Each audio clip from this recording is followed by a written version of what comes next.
What's up, guys? I'm Haley, I'm 24 years old, and I am child-free. So today I wanted to touch base with you on a subject that isn't really talked about, and I want to talk about it. I'm ready to talk about it. And I think it's something that should be more acceptable in our society, especially for those of us who don't want children and want a permanent solution to birth control. So I am here to tell you guys the story of when I was sterilized at 22 years old.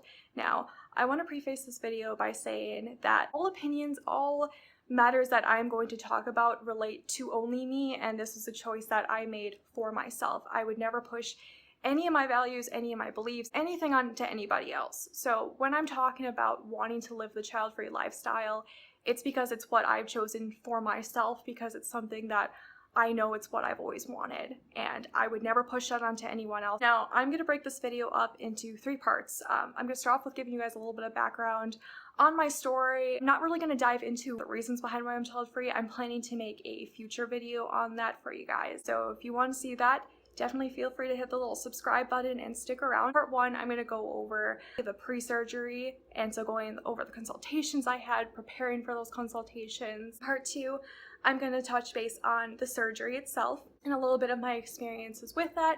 And then the last part, I plan on going over the aftermath of the surgery and my current thoughts on being sterilized. So I was sterilized at 22 years old. 22. I don't know anybody my age personally that has been sterilized, because getting sterilized is extremely difficult as a woman, especially if you're under 30 and you have no kids. But when I told people that I was getting sterilized, the very first question that almost everybody gave me was, what doctor is going to sterilize you? Or, you found a doctor that's willing to do that? And they're very right to ask that question, because there's very few doctors that are willing to perform that because of the liability on them if you were to regret in the future, because obviously getting sterilized is a permanent birth control solution.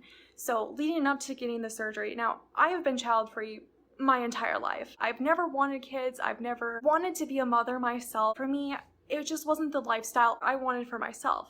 And like I said, I'll touch base with that in another video, exactly my reasons. But so this is something I knew I wanted to do for a really, really, really long time. And I have brought it up to a few of my doctors since I was about 18, 19. Of course, the answer I had is, you'll change your mind, come back in a couple years when you're a little older, when you have kids. And it's always the fact that you're just too young. But it's like, if I came in at 16 and I was pregnant, there would be no issue. There wouldn't be any, I think you're too young to do this, you should, terminate the pregnancy. It kind of looked into how other people found their doctors, how they went through the process, how they convinced their doctors, and it's really difficult.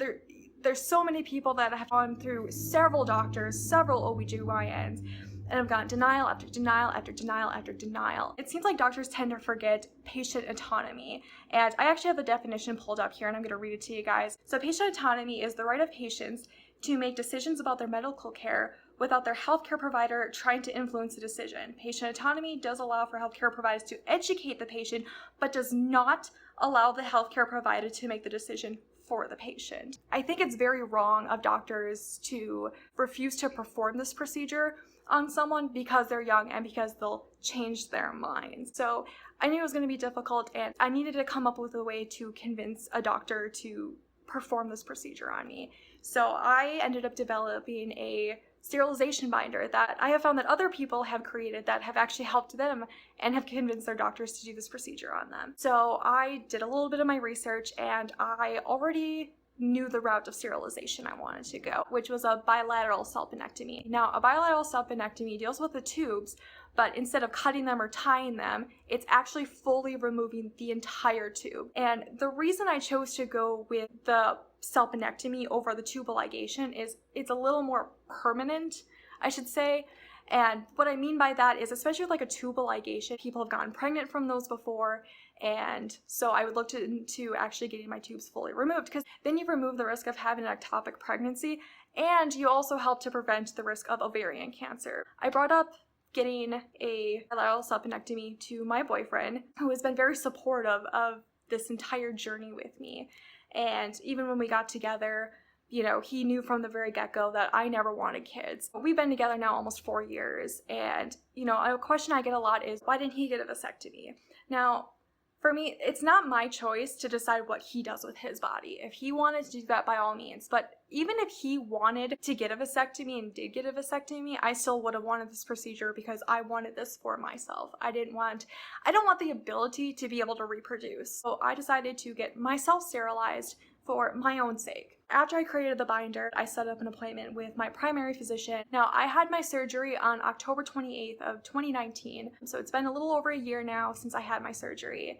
And the first time I talked to a doctor on this journey where I actually was going through the process was back in August when I talked to my new primary doctor. He couldn't give me a yes or no answer to it because he was not the one who would perform the surgery, so he had to recommend me to the OBGYN within my network. I then went in September to see my OBGYN, and I did bring my boyfriend with me as mutual support, and I truly think that having him there with me helped a lot in my case. And I did bring the binder with me. I also did bring it with me when I saw my primary physician, but because he wasn't performing the procedure on me, there was no point for me to show him it. Now, when I say I was really nervous for this appointment, oh my God, I was so freaked out. I know I didn't sound confident going into my appointment. It was so scary. I was so nervous. I was so not ready to be turned down. The very first thing that we talked about was other birth control methods. Now, I know there's a ton of birth control methods out there, but as we all know, they're not permanent. And so up until this point, I had been on the pill for two or 3 years, and I had no problems with the pill. I liked being on it. It actually helped my periods a lot, and I didn't have any weird reaction from it. I didn't have any weight gain. I didn't have any mood swings. So when he was trying to talk about, well, why don't you switch to, maybe consider doing like an IUD? And, I kind of explained to him that, I liked the pill I was on. It wasn't the birth control that I wanted to necessarily switch. It was just I wanted a more permanent solution, and that was my whole point of coming to this appointment. Now, the binder that I had a few consent forms. I had a Q&A page, which basically had some of your basic questions. I had the definition of patient autonomy that I just talked about with me, and I had all of this wrapped up into a little binder. And after we discussed it, he told me that, I really can't tell you what to do with your body, but I'm not sure if I'm comfortable doing this procedure on you. Let me think about it. Honestly, just him telling me I'll think about it, I was so blessed. I was so happy about that. I was like, it's not a no. It could be a yes. I know it could be a no, but the fact that he's willing to think about it and consider it, oh my God, someone's listening to me. So I left him with my binder and I left, and I got a call the next week saying, hey, when would you like to schedule your surgery? And the same day I got the phone call, I ended up going back into the office where I had to sign a consent form. And this consent form was specifically for the state I was living at the time, which was the state of Wisconsin. And this consent form, basically, I was signing that I had to wait a certain period between signing it and when I could actually get the surgery. I had to consent to, knowing that it's permanent, knowing that I talked with my doctor over this, knowing that I am mentally capable of making my own decisions, that I am doing this 100% voluntary. No one is pressuring me or convincing me to do this. It's also just kind of it acts as a little bit of a barrier to give you a little bit of time to change your mind. So there was a bit of a waiting period between when I signed it and when I could schedule the procedure. All right, next we're gonna go into part 2, which is the day of my surgery. So I had my surgery on October 28th of 2019. And guys, let me tell you, I was so excited. I couldn't wait. It was hard to sleep. I was so excited. I was so ready to just have these tubes yeeted out of me. I spent the weekend, had some fun, had some good food, hung out with some friends, had a good time, watched some football, had some drinks, and then I got to go in for my surgery on Monday. And I know for most people, surgery is a really scary, or can be a really scary thing, but I was not scared at all. I knew I was gonna have some scarring after it. I knew I was gonna have some pain, but I didn't care. I was ready to be sterilized. I had to be at the hospital by about 8 a.m. and I was out of the hospital, I believe, around noon. So it was about a 4-hour period of time that I was here from the start of check-in to the time I was checked out of the hospital. I was checked in, I was put into basically the preparatory surgery suite where you basically dressed down, you had to wipe your whole body in alcohol to basically sterilize your entire body of all germs, chemicals, anything that could, give you an infection during surgery. And I ended up actually having to have a compression thing on my leg during the entire time of the surgery, just because I do have a bit of a family history with blood clotting, so that was one thing they were a little bit worried about with me, so they put that on me to ensure that my blood would be flowing smoothly during the entire process. So while I was waiting in this prep room to go into surgery, I was given pain medication already through an IV. I was already starting to feel really good. I believe it was about 9:30. So my doctor was running a little bit late. He had an emergency delivery situation beforehand, so I was totally fine with waiting. Obviously, I had nothing else to do that day. I was getting surgery and I was going to go home and lay on the couch all day, because what else can you do after surgery? I was wheeled off then to the OR, and this whole time I'm a little bit loopy because obviously I have the pain meds in me already, and I don't have my glasses on, so I also can't see anything. I was talking with the anesthesiologist and I was talking with the rest of my surgery team. I don't really remember too much of that conversation just because I was so out of it. And next thing I knew, I woke up in the post-surgery suite and I wasn't sure what was really going on. I was just waking up because, you know, after the anesthesia, you're just a little confused, and I was sterilized.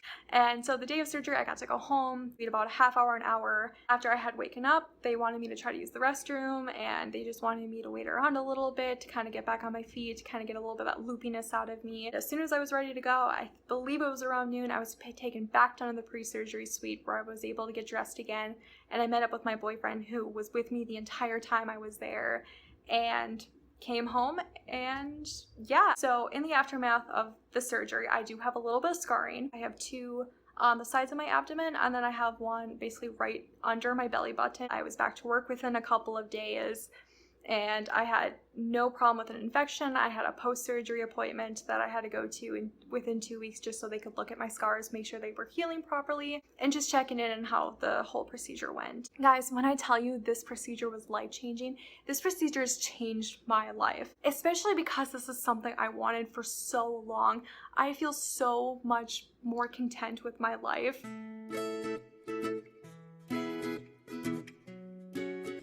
So I want to end this video by saying that in no way, shape, or form am I trying to promote getting sterilized.